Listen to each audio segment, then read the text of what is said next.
No one anticipated it. Not the tennis community, not the spectators, and to be honest, not even her. A present that had nothing to do with a trophy, a ranking, or a prize check was given to a 20-year-old Filipino who was at the intersection of two quite different sports worlds. However, it meant more to millions of viewers worldwide than any of those things could. Because sometimes the most impactful situations aren't the ones you prepare for. They are sometimes the ones who, when you least expect it, find you fully and silently. This is one of those times. And if you think you already know this tale, hold on, because the part that caused the internet to go utterly crazy hasn't even begun. You must return to neither a tournament nor a ranking milestone in order to truly experience the impact of what transpired. You must return to a 13-year-old girl who was standing in Quezon City, Philippines, with a packed bag and a choice that most adults wouldn't have had the guts to make.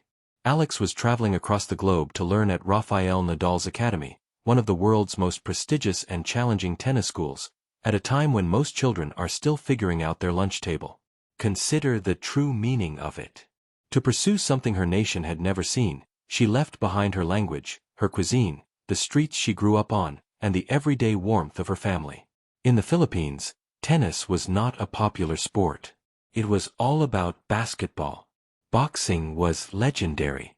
On a lazy afternoon, you happened upon tennis on a satellite station. However, Alex chose not to pursue what had already been completed. She pursued the unfinished business. And she delivered in ways that no one could have imagined. In the junior rankings, she rose to the second spot in the world. In the age of 16, she lifted the trophy in the 2022 U.S. Open, making history as the first Filipina to win a junior Grand Slam title. The clips quickly went viral on all platforms as she took the stage and spoke to the audience in her native Tagalog. She was on the cover of Vogue Philippines at the age of 16. Professional tennis, however, is an entirely different species.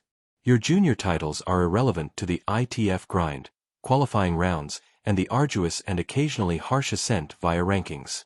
It doesn't give a damn about your viral speech or your Vogue cover. It only gives a damn about what you do in court today against someone who shares your goals.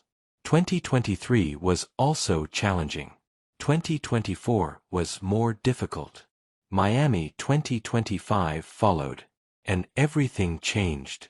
Alex, who started on a wild card and is ranked 140th in the world, dominated the draw with the kind of bold first-stroke tennis that takes the entire tour by surprise. Grand Slam champion Jelena Ostapenko was defeated by her. Madison Keys, the 2025 Australian Open winner, was taken aback by her. She subsequently made history by defeating one of the most formidable players of her generation, world number 3 Iga Swiatek, and becoming the first Filipina to advance to a WTA 1000 semifinal. She went from being a wild card to a seated player, from prospect to force, and from 140th to 29th in the world in just a single year. Furthermore, she wasn't a Cinderella when Miami 2026 rolled along. She showed up as a member of the community. However, something occurred before she returned to that court. Something that was entirely related to the true meaning of this journey and had nothing to do with tennis. Keep watching because everyone is still talking about what transpired between two Filipino icons in the center of Miami. Miami, Florida, March 16, 2026. Alex's comeback to the Miami Open will take place at Hard Rock Stadium in a few days, but she isn't there.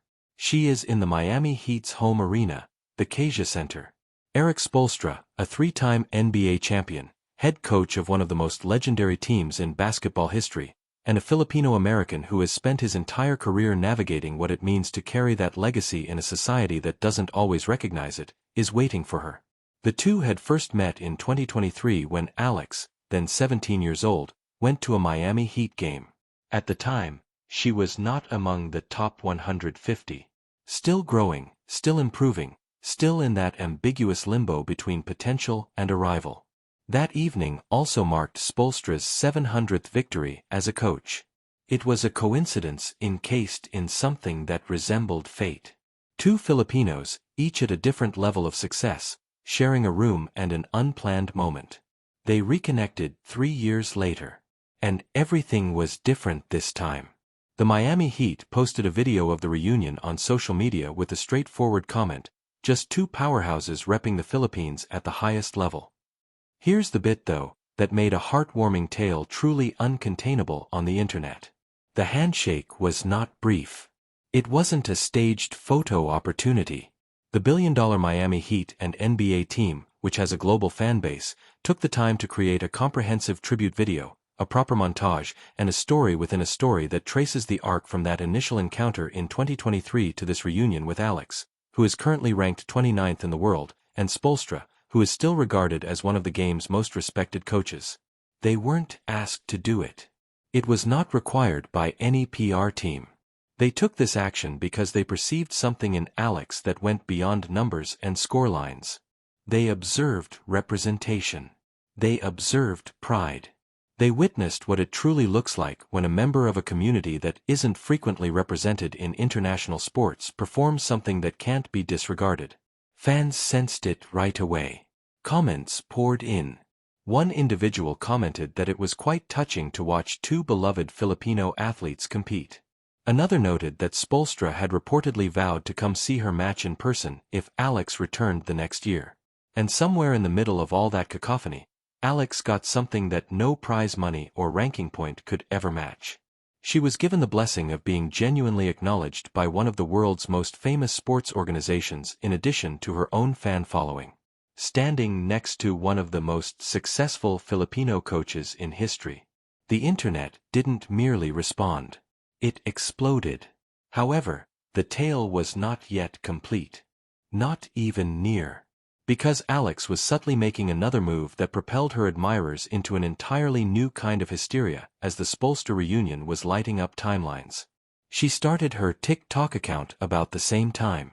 On the surface, it seems normal for an athlete to sign up for a social media platform. However, this was a cultural event for Alex and the community that has grown up watching her.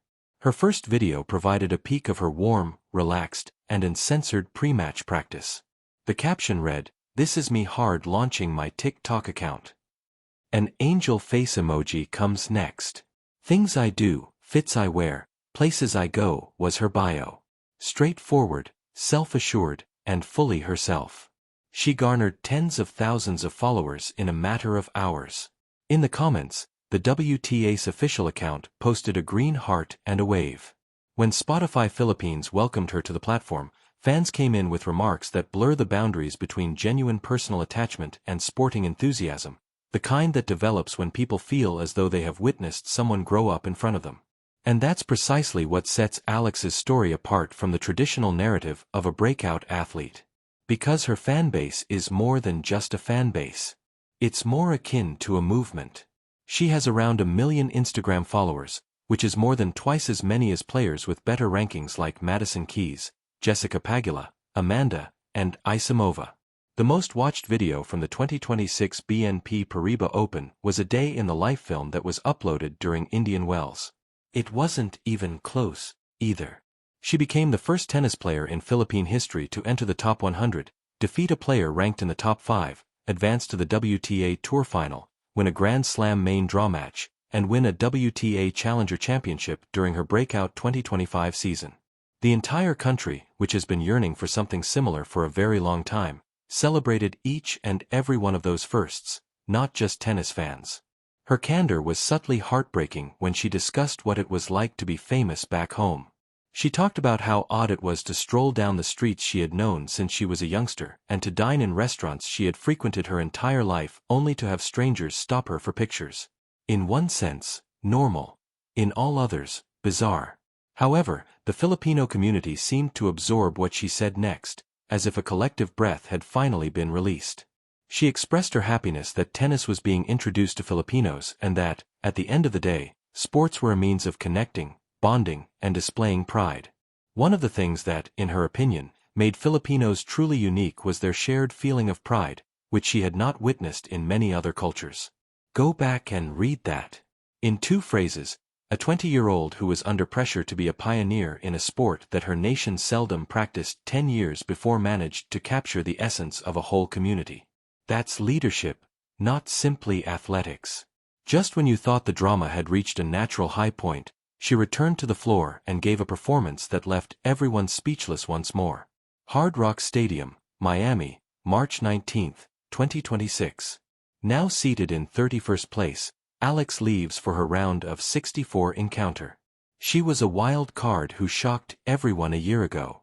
She has a first round bye today. She had given up on the dream. She is standing up for it.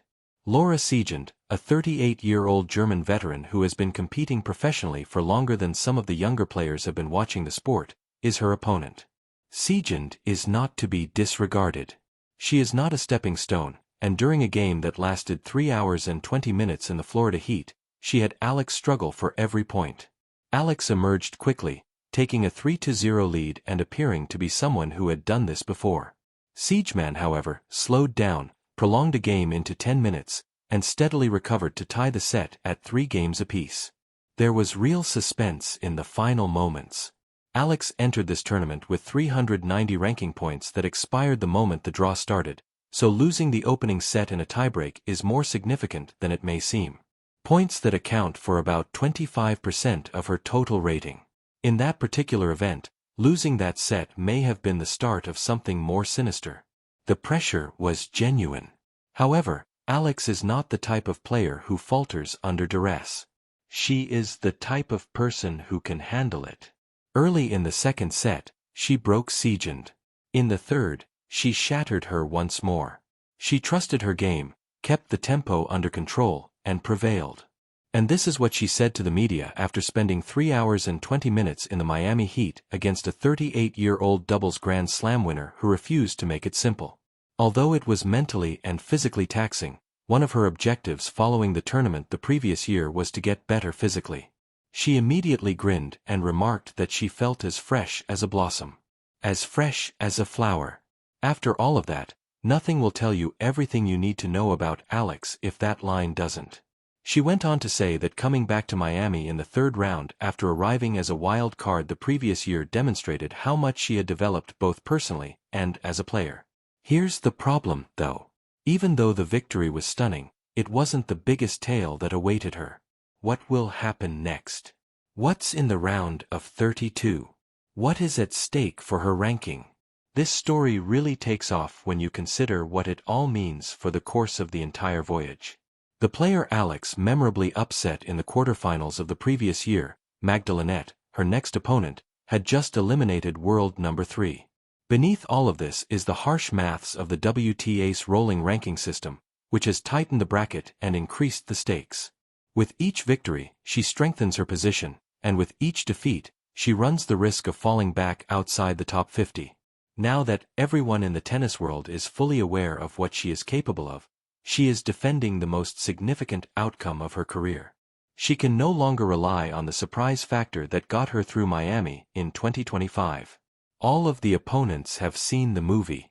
Each coach has charted the trends. Instead, she possesses something more durable and uncommon than surprise. She has faith, but it's the kind that has been developed via testing and emerging from it, not the naive kind that results from never being tested. Compared to a year ago, her serve has improved placement.